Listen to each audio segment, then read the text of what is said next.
Hello दोस्तों, स्वागत है आप सभी का imagination academy of fine art में। आज हम लोग बात कर रहे हैं एक ओल्ड एज फेस प्रोपोर्शन के बारे में कि वो कैसे बनाया जाता है और उसकी क्या क्या खासियत होती है जिससे वो लगे कि हाँ वो बूढ़ा है। तो उसके लिए हमें कुछ चीज़ों का ध्यान रखना है। और उसमें शुरुआती चीज़ों में जो फेस प्रोपोर्शन का फर्स्ट पार्ट आता है स्टार्टिंग वाला, वो कॉमन ही रहता है। बाद में शेडिंग में उसके अंदर चेंजेस किए जाते हैं। तो इसके लिए हम लोग एक सर्कल ड्रॉ करेंगे। इस सर्कल के लिए मैंने आपको पहले बताया है कि एक बेसिक सर्कल आप ड्रॉ करें और उसको ड्रॉ करने के बाद उसको इक्वली हाफ पार्ट में डिवाइड कर दें। हाफ करने के बाद जो सेकंड हाफ होगा उसको नीचे कंटिन्यू करें और कंटिन्यू करके एक मार्क लगा के उसको सर्कल के साइड के एजेस से मिक्स कर दें, जोड़ दें। अब जोड़ने के बाद जो अंदर की जो लाइंस होती हैं उन लाइन को आप साथ ही साथ मिक्स भी कर सकते हैं, यानी कि मिटा भी सकते हैं। मिटाने से क्या होगा, आपकी जो शेप होगी वो कॉमन आपको एक सिंगल शेप मिल जाएगी।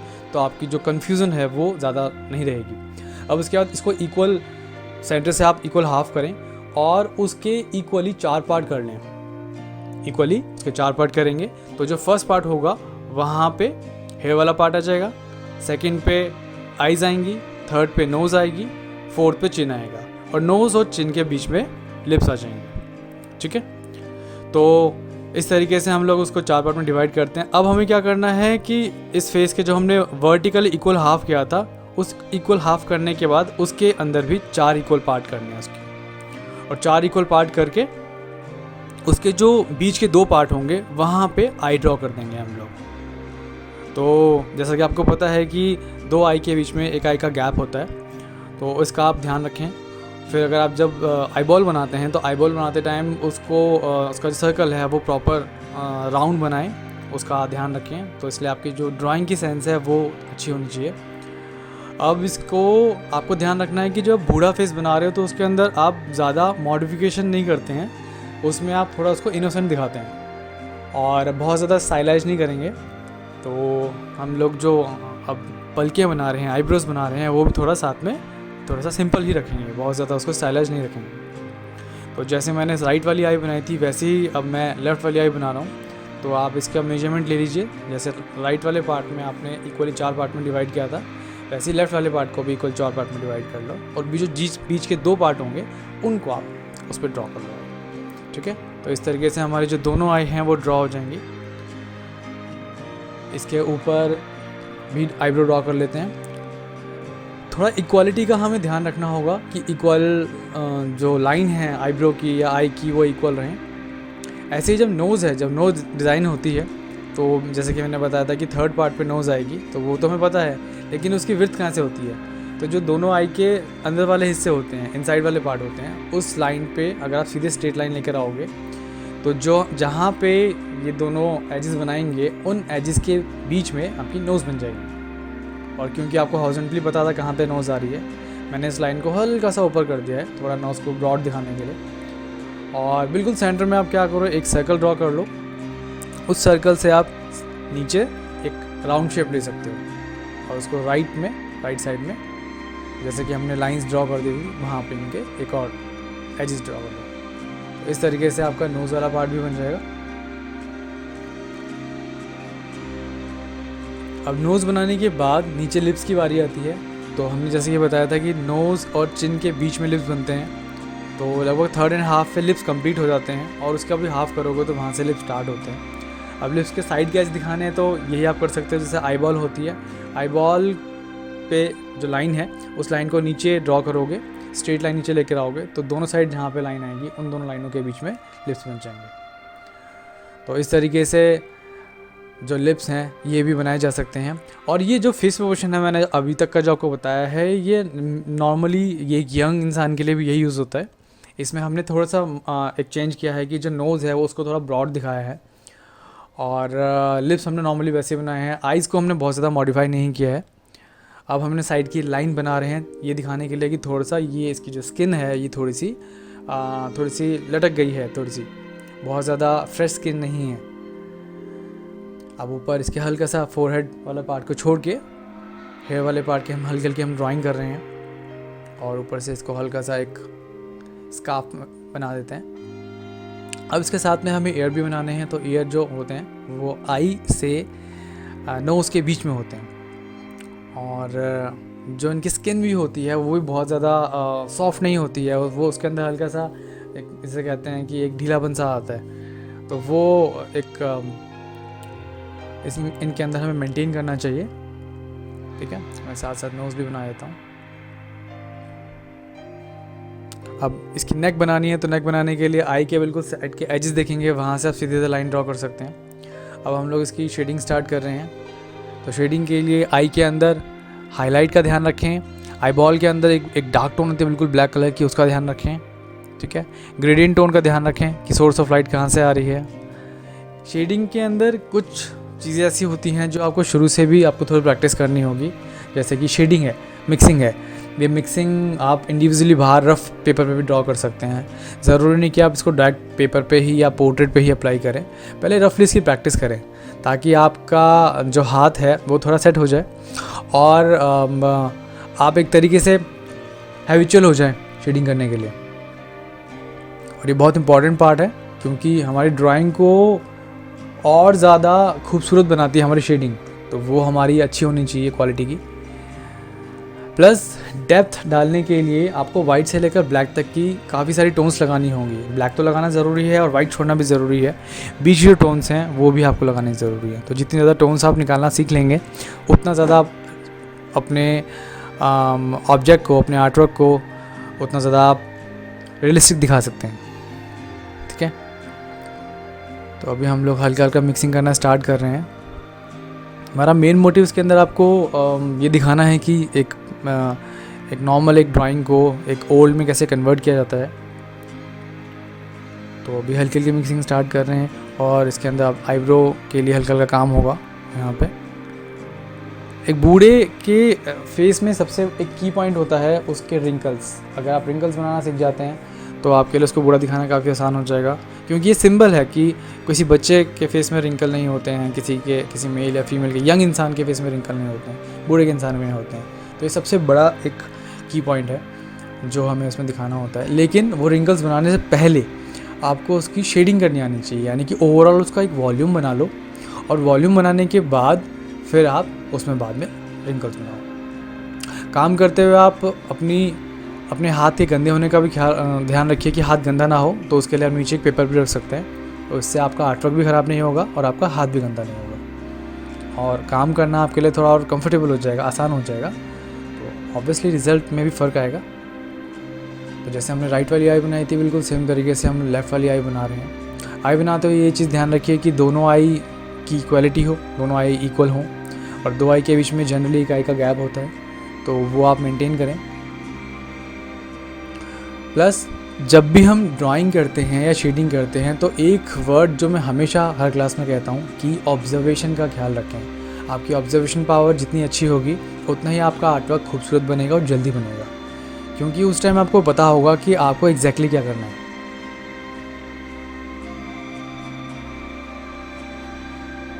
अब मैं हल्के के अंदर की जो लाइंस हैं, जो एक्स्ट्रा लाइंस थी, उनको मिटा रहा हूँ, तो उससे ये होगा कि आर्टवर्क थोड़ा सा क्लियर हो जाएगा। जो एक्स्ट्रा लाइंस थी जो हमने ड्राइंग के टाइम पे हम लोग लगाई थी, और देखो ये इजीली इसलिए भी मिट पा रही हैं क्योंकि वो लाइट थी बहुत। अगर बहुत ज़्यादा डार्क की होती तो वो एक तरह का मार्क छोड़ जाती। इसीलिए मैं हमेशा रेकमेंड करता हूँ कि ड्राइंग जितना लाइट कर सकते हो उतना लाइट करो।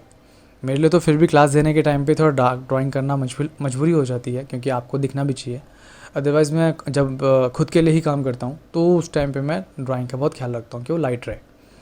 और जनरली जब डार्क ड्राइंग्स होती हैं तो अगर ऐसा एरिया है जो कि आपको पता है कि अल्टीमेटली ये बहुत डार्क होने वाला है, वहाँ चल जाएगी। लेकिन अगर लाइट शेडिंग है तो वहाँ पे ड्राइंग भी लाइट होनी चाहिए, ताकि वो ड्राइंग शेडिंग में बाद में आसानी से मिक्स हो जाए। देखो हमने जितनी भी हमने ड्राइंग बनाई है वो आसानी से शेडिंग में मिक्स हो जाएंगी। लेकिन अगर हमने बहुत ज़्यादा ड्राइंग की होती तो वो नहीं मिक्स हो पाती। जनरली काम छोटे बच्चे भी करते हैं कि वो डार्क बहुत ड्राइंग कर देते हैं और उसको फिर शेडिंग में मिक्स नहीं कर पाते। अगर आर्टिस्ट लेवल पे कोई इंसान ऐसा काम कर रहा है तो वो ज़रूर उस चीज़ को मेंटेन कर सकता है, या फिर वो ज़्यादा डार्क ड्राइंग करेगा ही नहीं। ठीक है, पेंसिल का ख्याल रखें। आप पेंसिल जैसे ही आपकी पेंसिल की जो लेड है अगर वो थोड़ी सी ब्रॉड हो जाए तो उसको दोबारा शार्प करें।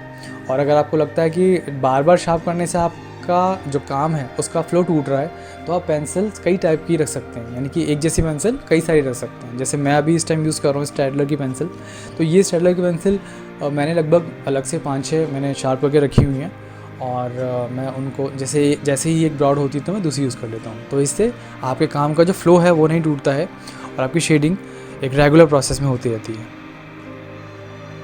अभी हम लोग एक सिंगल लेयर कर रहे हैं ऑब्जेक्ट के ऊपर, फोरहेड के ऊपर। तो पहले सारे में एक बेसिक टोन कर दी और अब फोरहेड को दोनों साइड से, लेफ़्ट और राइट दोनों साइड से थोड़ा थोड़ा डार्क करना स्टार्ट कर दिया, ताकि उसका एक वॉल्यूम क्रिएट हो जाए और वो बीच से थोड़ा सा हाईलाइट फील हो, क्योंकि वो हाईलाइट बीच से तभी होगा जब हम उसको लेफ्ट साइड से डार्क दिखाएंगे। अब फोरहेड होने के बाद देखो आईब्रो को थोड़ा सा और डार्क करना दिख रहा है, लग रहा है। जनरली ऐसा ही होता है कि हम जब कहीं पे भी शेडिंग करते हैं तो शेडिंग करते टाइम हम एक ही जगह को बार बार उसके अंदर मॉडिफिकेशन करते हैं, क्योंकि जब आप दूसरे एरिया में शेडिंग करके आओगे या उसके अंदर काम करके आओगे तो पहले आपको थोड़ा हल्का लगेगा, तो आपको दोबारा थोड़ी सी ज़रूरत पड़ेगी। और ये एक प्रोसेस है, ये चलता रहता है पूरे आर्टवर्क के दौरान। जब तक आप उस आर्टवर्क को पूरी तरीके से छोड़ नहीं देते तब तक वो चलता रहेगा। देखो मैं राइट साइड से भी शेडिंग कर रहा हूँ, तो क्या होगा जब लेफ़्ट राइट दोनों साइड से शेडिंग हो जाएगी तो सेंटर वाला जो पार्ट है वो उभरा हुआ फील होगा, हाईलाइटेड फील होगा। तो आपको जो वॉल्यूम दिखाना है, उभार दिखाना है, उसके लिए आपको डार्क भी करना होगा। डेप्थ दिखाने का ये अच्छा तरीका होता है, डार्क कर दीजिए। जैसे मैंने बताया पोर्ट्रेट के अंदर आपको सारी ही टोन्स यूज़ करनी पड़ती हैं। ब्लैक और वाइट तो मेजरली होनी ही चाहिए, और बीच की जो टोन्स हैं यानी ग्रे टोन्स हैं वो होनी चाहिए। तो वो जो ग्रे टोन्स हैं उनकी अलग से प्रैक्टिस आप कीजिए, तो पोर्ट्रेट में या किसी भी आर्टवर्क के अंदर उसको अप्लाई करना आपके लिए आसान हो जाएगा।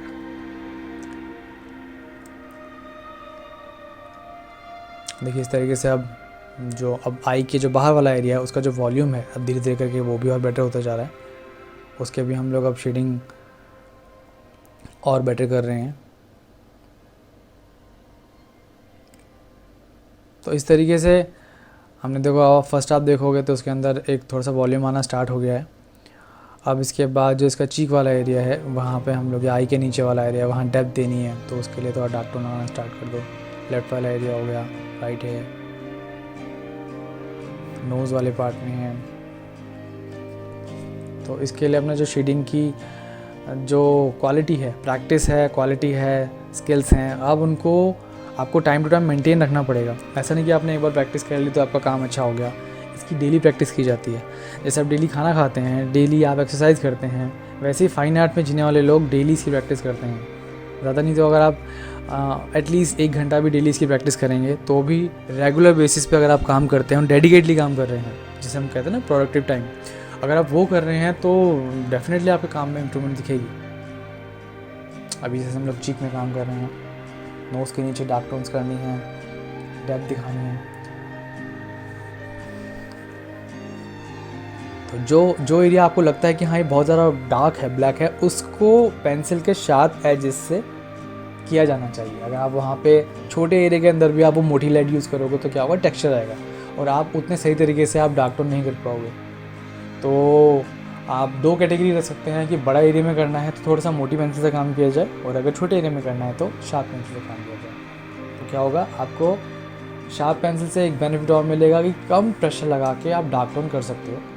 अभी जैसे मैं ओवरऑल कर रहा हूँ तो हल्का हल्का इसके अंदर टेक्सचर आ रहा है। ये टेक्सचर मैं जानबूझ के भी आने दे रहा हूँ क्योंकि जो फेस है वो एक ओल्ड पर्सन का है, तो उसको थोड़ा सा हम लोग टेक्सचर वाइज ही रखेंगे, उसको बहुत ज़्यादा स्मूथ नहीं करेंगे। अब चीक का एरिया है वहाँ पे अभी देख हम, और प्लस इसके अंदर हम लोग प्रेफर करते हैं कि इरेज़र हम यूज़ ना करें। जनरली कुछ लोग अपने आर्टवर्क के अंदर इरेज़र यूज़ करते हैं। इरेज़र यूज़ करना गलत नहीं है, लेकिन इरेज़र की हैबिट डालना गलत है। अगर आप इरेज़र के लिए ही हैबिचुअल हो जाएंगे तो जब एक ऐसी सिचुएशन आएगी जब आप पे इरेज़र नहीं होगा तो वहाँ पे आपको थोड़ा काम करने में दिक्कत आ सकती है। तो अपने आप को ट्रेन करें विद इरेज़र भी और विदाउट इरेज़र भी। तो इससे बेनिफिट ये होगा कि एक दिन ऐसा आएगा जब आप बिना इरेज़र के पूरा काम कर लेंगे। और एक आर्टिस्ट होने का मतलब ये है कि वो मिनिमम इक्विपमेंट से, मिनिमम रिसोर्सेज से मैक्सिमम आउटपुट दे देता है। तो आप अपने आप को दोनों ही टाइप से ट्रेन करें। होने के लिए आप इसका मैं कवर पेज के लिए एक फ़ोटोग्राफ ले रहा था साथ में। इसके आप ये भी कर सकते हैं कि आप इक्विपमेंट भी ले सकते हैं, जैसे कई सारे ब्लेंडर आते हैं, कई सारे मिक्सिंग के तरीके आते हैं, लेकिन दे ऑल आर इक्विपमेंट। मैं बार बार एक ही बात कह रहा हूँ कि वो एक ऐसी चीज़ हैं जो आपको हेल्प करेंगे, और जो लोग उसको इजीली इस्तेमाल कर सकते हैं वो डेफिनेटली करें, लेकिन अपने आप को उससे उसकी आप लत ना लगाएं। ऐसा ना हो कि एक दिन वो ना हो तो आप उसके बिना काम नहीं कर सकते। अगर आपकी कंडीशन ये होनी चाहिए कि अगर आपका सिंपल एक पेपर पेन भी है या पेपर पेंसिल भी है तो आप उससे भी आर्ट वर्क क्रिएट कर लें। आपको इस लेवल का काम आना चाहिए। तो वो धीरे धीरे करके आता है, एक दिन में नहीं, धीरे धीरे करके आएगा। अभी हम लोग देखो वॉल्यूम के नाम पे काम कर रहे हैं, तो वॉल्यूम के नाम मैंने आपको बताया था कि एक आपको लाइट एंड शेडो की थोड़ी नॉलेज होनी चाहिए कि कहाँ लाइट पड़ रही है तो कहाँ शेडो डलेगी। प्लस दूसरा, अगर आप कहीं से देख के कर रहे हैं तो आपका जो ऑब्जर्वेशन लेवल है वो अच्छा होना चाहिए। जितना अच्छा आप ऑब्जर्व करेंगे उतना ही अच्छा आपका आर्ट वर्क बनेगा और जल्दी बन जाएगा। तो अभी नोज़ के नीचे हल्का हल्का हम लोग डार्क टोन कर रहे हैं, क्योंकि नोज़ हाईलाइटेड होती है, नोज़ थोड़ी उभरी होती है तो वो लाइट रहेगी, तो उसके नीचे वाला जो एरिया होगा वो थोड़ा सा डार्क हो जाएगा।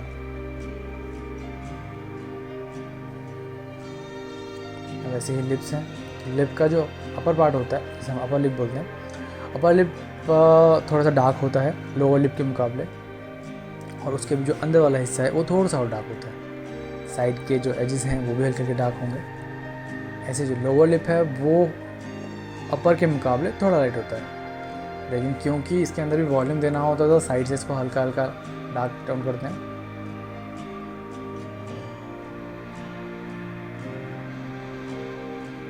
मैंने इसको थोड़ा जूम कर दिया है जिससे आपके लिए देखना आसान हो जाए। अब हम लोग रिंकल्स बनाना स्टार्ट कर रहे हैं, तो आप ध्यान से देखिएगा। रिंकल्स के अंदर हम लोग क्या करना होता है, पहले आप बेसिक लाइन ड्रॉ कर लें, एक डार्क लाइन, और देखो उसके अंदर आपकी लाइन में ग्रेडियंट होना चाहिए, यानी कि आपकी लाइन के अंदर सॉफ्टनेस होनी चाहिए, क्योंकि जो जब क्रैक्स बनते हैं तो वो थोड़े थोड़े उसके एजेस होते हैं वो सॉफ्ट होते हैं, और उसके बाद उसके अंदर हल्की हल्की मिक्सिंग करना स्टार्ट कर सकते हैं। आई के नीचे देखिए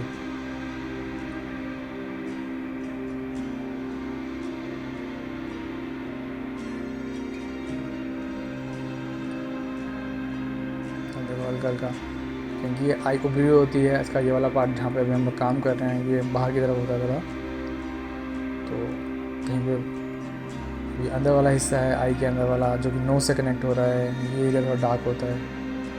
तो आप क्या करें, सिंपल लाइन ड्रॉ करें, और लाइन ड्रॉ करने के बाद थोड़ा सा सॉफ्ट लाइन होनी चाहिए आपकी। खास तौर से जो लाइन के जो दोनों सिरे हैं, दोनों एजेस हैं, वो शार्प नहीं होने चाहिए, थोड़े से सॉफ्ट होने चाहिए, मर्ज होते होने चाहिए, बहुत ज़्यादा थिक ना हो।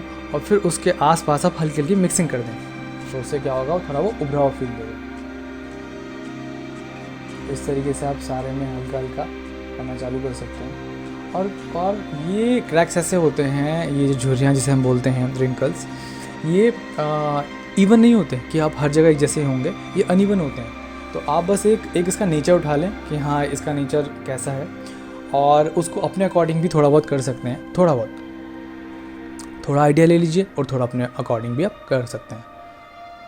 तो अभी हम लोग प्लस जैसे मैंने बताया था कि ओवरऑल वॉल्यूम का भी ख्याल रखें कि इसकी जो ओवरऑल वॉल्यूम है वो भी मेंटेन रहे। ऐसा ना हो कि आपने सिर्फ रिंकल्स ही बना दिए और फाइनली आप उसमें वो जो ओवरऑल आर्ट वर्क है वो फ्लैट लग रहा है, तो वो वॉल्यूम भी होना चाहिए। दूर से इंसान देखे तो उसको वॉल्यूम दिखाई दे, और पास से देखे तो उसको अच्छे रिंकल्स दिखाई दें। ठीक है, तो पूरे फेस के अंदर हमें इसी का ध्यान रखना है। हम लोग इसके अंदर हाफ फेस ही करेंगे, यानी कि जो रिंकल्स है, ताकि आपको दोनों का डिफरेंस फील हो। तो हम एक राइट वाले हिस्से में ही हम लोग रिंकल्स बनाएंगे और लेफ़्ट वाले को ऐसे छोड़ देंगे। अभी चीक के जो नीचे वाली जो ये लेयर है हम काम करें, इससे देखो ये उभार फील होता है। मैंने जैसे बताया था कि ब्लैक लगाते हैं, तो ब्लैक लगाने से क्या होगा, वो जो एरिया है जहाँ पे आप ब्लैक लगाओगे वो अंदर की तरफ जाता हुआ फील होगा, और जो वाइट एरिया आपने छोड़ दिया है वो उभरा हुआ फील होगा।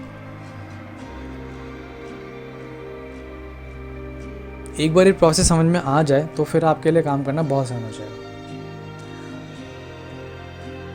आर्ट एक बहुत सिंपल चीज़ है, बहुत ही सिंपल चीज़ है। आप देखते हो आपको आसान लगेगा, अच्छा लगेगा, लेकिन जब आप करने बैठोगे तो आपको थोड़ा टफ लगेगा। क्यों? क्योंकि आर्ट सिंपल है बट इजी नहीं है। अगर इजी होता तो हर कोई आर्टिस्ट होता। हर कोई आर्टिस्ट बन सकता है, लेकिन सिर्फ प्रैक्टिस के बिहाफ पे। जैसे हमारे लिए सुबह उठना आसान होता है, मॉर्निंग में उठना सिंपल है लेकिन आसान नहीं है। एक एप्पल, डेली का एप्पल खाना सिंपल है लेकिन आसान नहीं है। कोई शेड्यूल मेंटेन करना सिंपल है लेकिन आसान नहीं है। एक्सरसाइज करना सिंपल होता है लेकिन आसान नहीं है, ईजी नहीं है। तो ऐसी जो चीज़ें मैं करके दिखा रहा हूँ आपको, ये सिंपल हैं लेकिन इनको मेंटेन करना प्रैक्टिस के साथ वो ज़रूरी है, वो आसान नहीं है।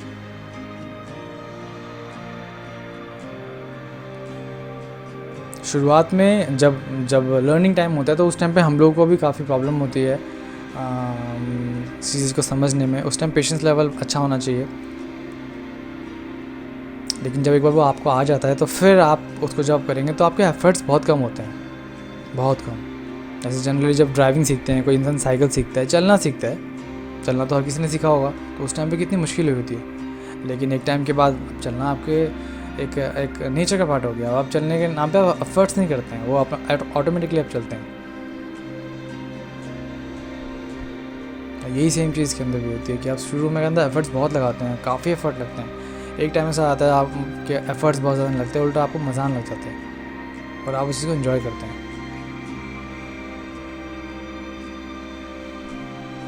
आर्ट के बेसिकली 2 पार्ट होते हैं, वही जो मैं आपको बता रहा हूँ कि आर्ट एन्जॉयमेंट के लिए भी होती है और आर्ट आपके एक लर्निंग का पार्ट भी है। तो शुरुआत के अंदर आप थोड़ा सा लर्निंग को ज़्यादा इंपॉर्टेंस दें, थोड़ा सीरियस होकर काम करें। और अगर आप किसी के अंडर में काम कर रहे हैं तो उसके इंस्ट्रक्शंस, डेमोस, उनके फीडबैक्स को बहुत गौर से सुनिए, देखें और उनके ऊपर रिसर्च करें कि वो कैसे काम करते हैं। अगर वो कोई टीचर आपको कोई चीज़ बता रहा है तो वो अपनी लाइफ के एक्सपीरियंस का एक बहुत अहम हिस्सा आपको बता रहा है, तो आप उन चीज़ों की रिस्पेक्ट करें। अब हम लोग फोरहेड पे काम कर रहे हैं, फोरहेड में वही सेम लाइंस वाला प्रोसेस है, प्रोसेस सेम रहेगा। पहले इस पर लाइन ड्रॉ कर दी और लाइन ड्रॉ करने के बाद उसके आसपास थोड़ी थोड़ी शेडिंग कर दी, तो उससे क्या होगा, थोड़ा डेप्थ वाला फील आ जाएगा। लेकिन जो आसपास भी शेडिंग करेंगे इसको भी हल्का हल्का मिक्स रखना होगा, मर्ज रखना होगा।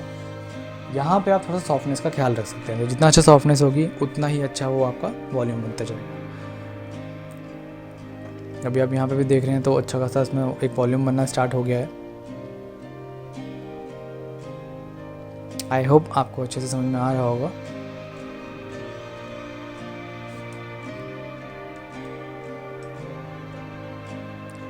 इन सब चीज़ों को हम लोग ऑनलाइन क्लासेस के अंदर और अच्छे से समझाते हैं। इसका जो ये क्लास तो फिर भी लगभग ऑलमोस्ट 25-30 मिनट्स की है, लेकिन अगर आप और ज़्यादा अच्छे 4-5 गुना अच्छे डिस्क्रिप्शन के साथ और 10 गुना अच्छे तरीके के साथ विद फीडबैक्स, विद गाइडेंस अगर आप सीखना चाहते हैं तो आप हमारी ऑनलाइन क्लासेस भी ज्वाइन कर सकते हैं। और उनकी जो कॉस्ट होती है वो बहुत ही नॉमिनल होती है। अगर आपको ये वीडियो अगर आपको पसंद आई हो, ये क्लास आपको अच्छी लगी हो, तो आप इस क्लास को लाइक कीजिएगा, शेयर कीजिएगा। एंड अगर आप चैनल पे नए हैं तो आप इसको सब्सक्राइब ज़रूर कीजिएगा। एंड अगर पॉसिबल हो तो ये क्लास उन लोगों तक ज़रूर पहुंचाइएगा जो एक अच्छी क्वालिटी की नॉलेज लेना चाहते हैं और वो कहीं से कोर्स नहीं कर सकते बट एक अच्छा लर्निंग प्रोसेस करना चाहते हैं। अभी हम लोग इसी से रिलेटेड आगे भी और क्लासेस हम लोग अपलोड करते रहेंगे।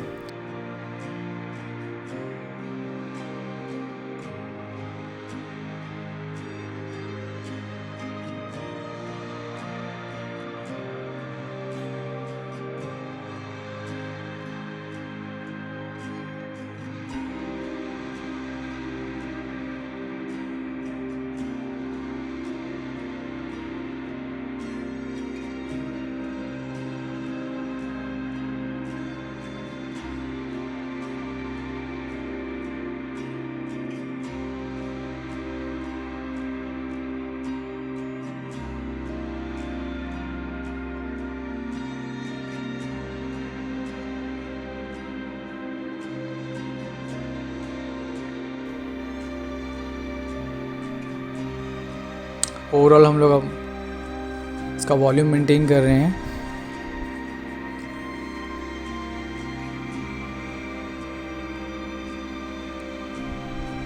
इसके थोड़े से इसकी स्कार्फ में हल्का शेडिंग कर देते हैं। गर्दन में भी हमने नेक में भी हल्का शेडिंग कर दिया, नेक को हल्का सा और डार्क एक बार के लिए किया जा सकता है। ठीक है, इस तरीके से वॉल्यूम है। और आपने आर्टवर्क को दूर से ज़रूर देखें, बार बार आप छोड़ के कर सकते हैं। ज़रूरी नहीं है कि आपको वन गो में ही करना है आपको सारा काम, उसको आप धीरे धीरे करके ब्रेक लेके भी आप काम कर सकते हैं।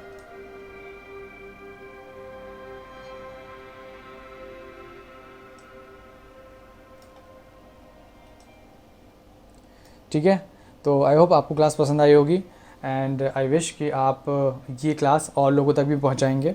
और ठीक है, तो मिलते हैं अगली क्लास में एक नए सब्जेक्ट के साथ, नए टॉपिक के साथ। ठीक है, तब तक के लिए okay, bye bye, take care, good bye.